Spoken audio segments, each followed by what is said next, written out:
নমস্কার বন্ধুরা, কমটেক এসপি চ্যানেলের পক্ষ থেকে তোমাদের সকলকে স্বাগত জানাই। তো চলে এসেছি আইসিটি 7 ফেজ রিক্রুটমেন্ট ভ্যাকান্সি সম্পর্কিত নতুন একটি আপডেট খবর নিয়ে। খবরটি আরও আগে আপনাদের জানানোর প্রয়োজন ছিল, কিন্তু কিছু কারণবশত জানিয়ে ওঠা হয়নি। তো যাই হোক, অনেকে হয়তো জানেন বিষয়টি বা খবরটি, আবার অনেকেই হয়তো জানেন না। তো যারা জানেন না তারা একটু মনোযোগ সহকারে দেখবেন ভিডিওটি, স্কিপ করবেন না।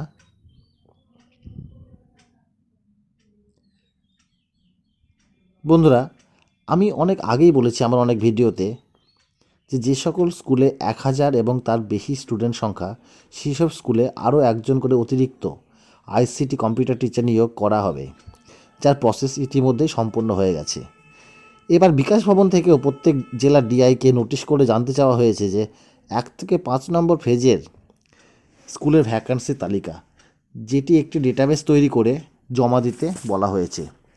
অর্থাৎ প্রথম থেকে পঞ্চম ফেজে যে সমস্ত আইসিটি টিচাররা রিজাইন দিয়েছেন বা রিটায়ার করেছেন 60 বছর হয়ে যাওয়ার জন্য, বা কোনো কারণবশত মারা গেছেন, সেই সব স্কুলের ভ্যাকান্সির তালিকা 6/2/2025 মধ্যে জমা দিতে নির্দেশ দেওয়া হয়েছে প্রত্যেক জেলার ডিআইকেই।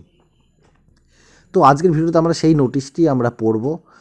তো তার আগে বলে রাখি, চ্যানেলে যারা নতুন তারা অবশ্যই চ্যানেলটিকে সাবস্ক্রাইব করবেন এবং পাশে থাকা বেল আইকনটিকে অল করে রাখবেন, যাতে নতুন নতুন ভিডিও সবার আগে আপনি পেয়ে যান। তো চলুন ভিডিওটি দেখা যাক।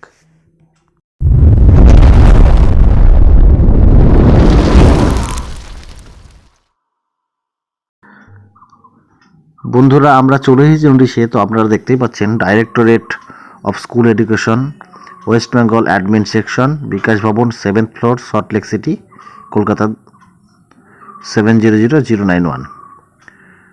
মেমো নাম্বারটা আপনারা দেখতে পাচ্ছেন এবং আপনারা ডেটও দেখতে পাচ্ছেন, 28/1/2025 তারিখে নোটিশটি করা হয়েছে। কোথা থেকে করা হয়েছে না, from the administrative officer and ex officio joint director, directorate of school education, west Bengal.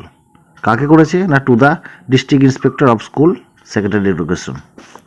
Subject কী দেওয়া হচ্ছে না, request for submission of up to date database in respect of vacancies of the CITP. এই সিআইটিপি হয়তো আইসিটিকে বলা হয়ে থাকে, সিআইটিপিস under হার jurisdiction. অর্থাৎ ডিআইতে জানানো হচ্ছে যে ডিআইয়ের এখতিয়ারের আন্ডারে যে সমস্ত স্কুল আছে, সেই সমস্ত স্কুলে ভ্যাকান্সির আপ টু ডেট ডেটাবেস বানাতে বলছে। অর্থাৎ সেই সব স্কুলে একটু আগেই বললাম আমরা যে 1 থেকে 5 নম্বর ফেজের যে ভ্যাকান্সিটা তৈরি হয়েছে তার আপ টু ডেট ডেটাবেস বানিয়ে জমা দিতে বলা হচ্ছে।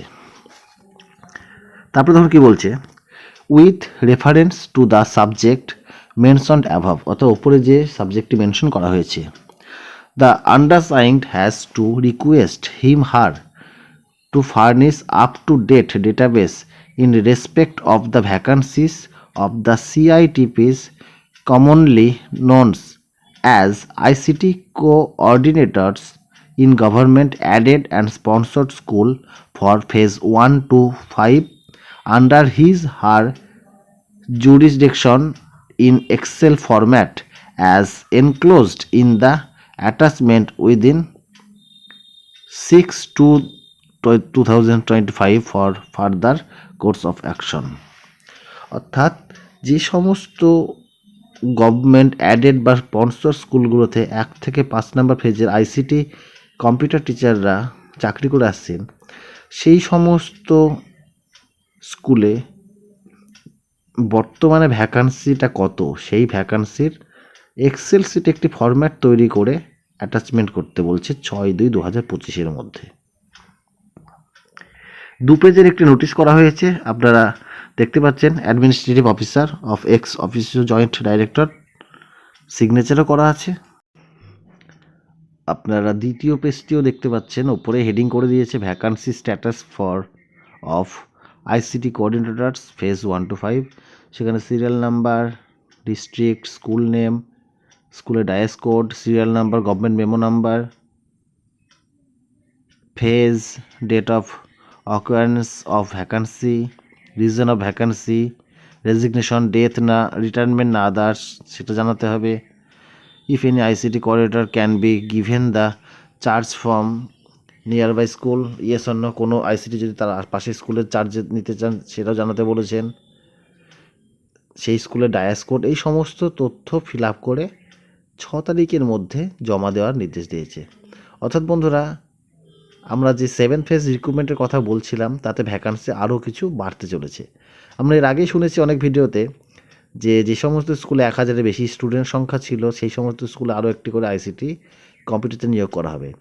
তার সাথে সাথে আরও ভ্যাকান্সি অ্যাড হতে চলেছে, যে এবার 1 থেকে 5 নম্বর ফেজে যে সমস্ত স্কুলে আইসিটিরা রিটায়ার করেছে বা রিজাইন দিয়েছেন বা মারা গেছেন সেই সমস্ত ভ্যাকান্সিও 7 ফেজের মাধ্যমে রিক্রুট করেই জয়েন করানো হবে। তো এটা খুবই একটি ভালো খবর। তো প্রসেস প্রায় কমপ্লিট। তো সামনে আমরা রিক্রুটমেন্টের অপেক্ষায় থাকলাম। তো ভিডিওটি এইটুকুনি। ভালো লাগলে অবশ্যই একটু লাইক করবেন। ধন্যবাদ। ভিডিওটি ভালো লেগে থাকলে অবশ্যই একটি লাইক করবেন এবং চ্যানেলে যারা নতুন তারা চ্যানেলটিকে সাবস্ক্রাইব করে পাশে থাকা বেল আইকনটিকে অল করে দেবেন। ধন্যবাদ। দেখা হচ্ছে পরের ভিডিওতে।